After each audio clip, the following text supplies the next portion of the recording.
Could there be thousands of people in Wisconsin going to prison because one unelected bureaucrat is trying to change the interpretation of the law? I have the exclusive inside story about how one unelected bureaucrat may be trying to change Wisconsin's machine gun law, and you are not going to believe it. So guys, let's get into it.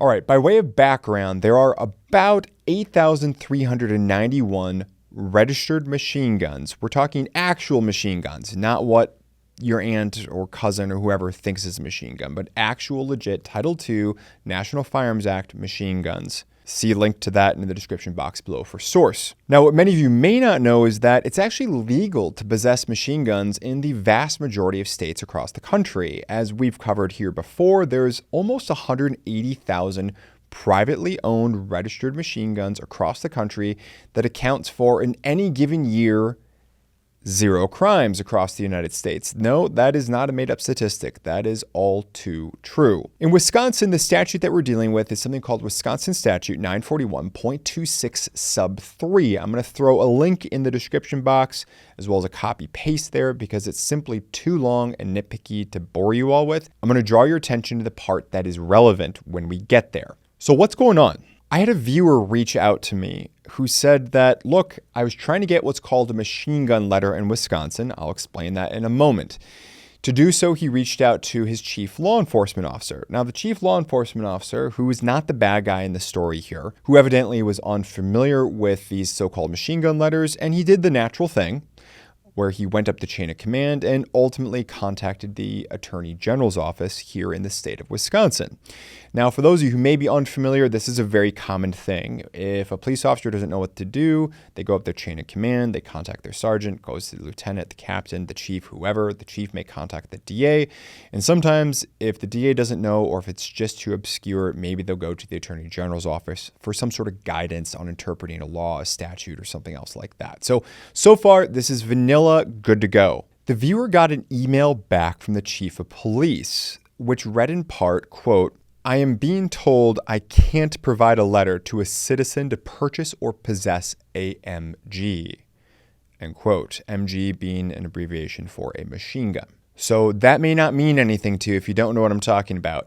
But now let's go check out that weird Wisconsin statute. So the relevant part reads, and again, we're at 941.26 sub 3. So this is what would authorize someone like me, or maybe you down the lens, in order to actually go out and be a civilian who purchases legally a machine gun. Quote, "Any person duly authorized by the chief of police of any city or the sheriff of any county," end quote.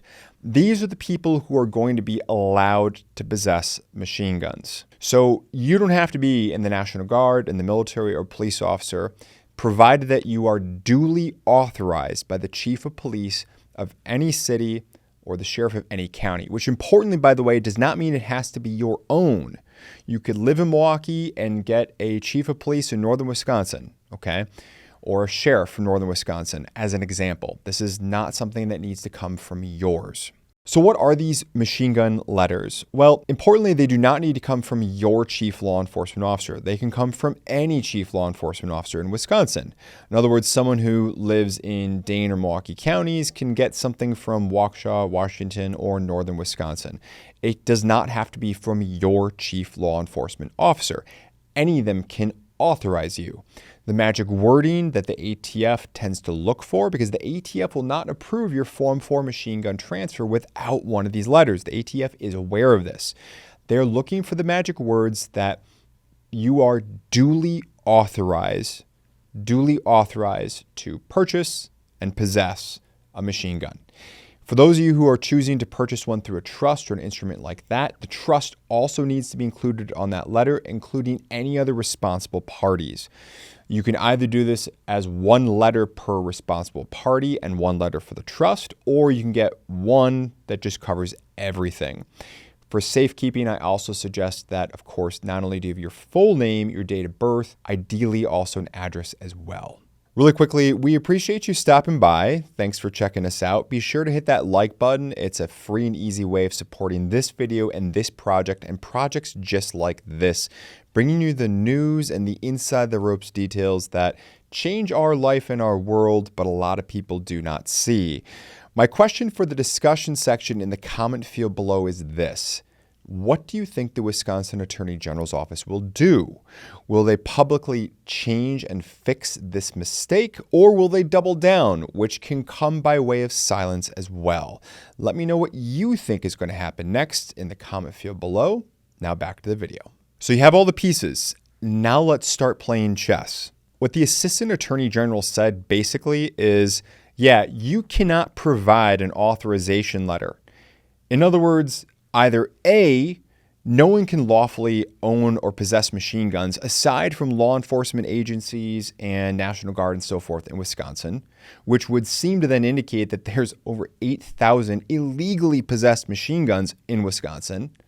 Or B, I acknowledge that people with these letters can lawfully own and possess machine guns, but you know what? Either myself or the Attorney General does not like this, so we're just going to effectively tell law enforcement agencies. We're going to, worst case scenario, lie. Best case scenario, we're just going to be negligent and fast and loose with the law and tell chiefs of police who don't know any better that they cannot provide these letters. Ergo, nice little end around the Second Amendment, nice little end around this statute. You start to see the problem here. So at one end of the spectrum, we now have the Attorney General's office in Wisconsin effectively saying that there might be over 8,000 people who are committing a Class H felony by illegally possessing these letters that they may not be allowed to get because chiefs of police and sheriffs are not allowed to authorize them if we follow the logic.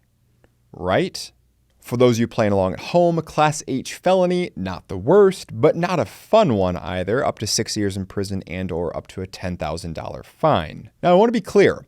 The individual, the viewer who got this information from this chief law enforcement officer, tried multiple attempts to reach out to the Attorney General's office, as I understand it, both by phone as well as the AG's office has an online contact form.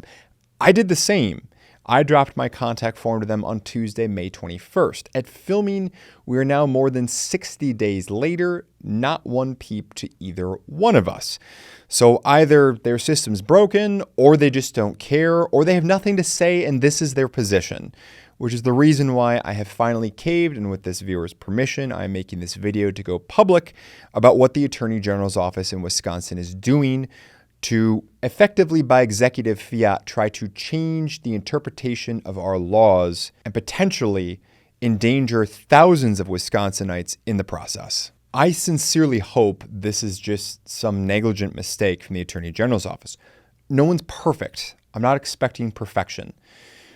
But I do hope for better communication, or for that matter, any communication from our public servants, especially when they're playing fast and loose with important laws and lives that they may not understand in the least. And now, as always, let's close it out with our ever popular quote of the day. Quote, "Better to trip with the feet than with the tongue," end quote.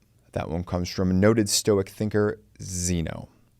Seems rather apropos. We appreciate you tuning in. As always, don't forget to hit that like button, share it with your Wisconsin friends to understand what your Attorney General's office is doing, and make your prediction in the comment field below how you think this will turn out. We were able to get the Wisconsin DNR to flip their regulations when it comes to firearms near waterways. Can we get the Attorney General's office now to recognize the law and Constitution? Let's find out.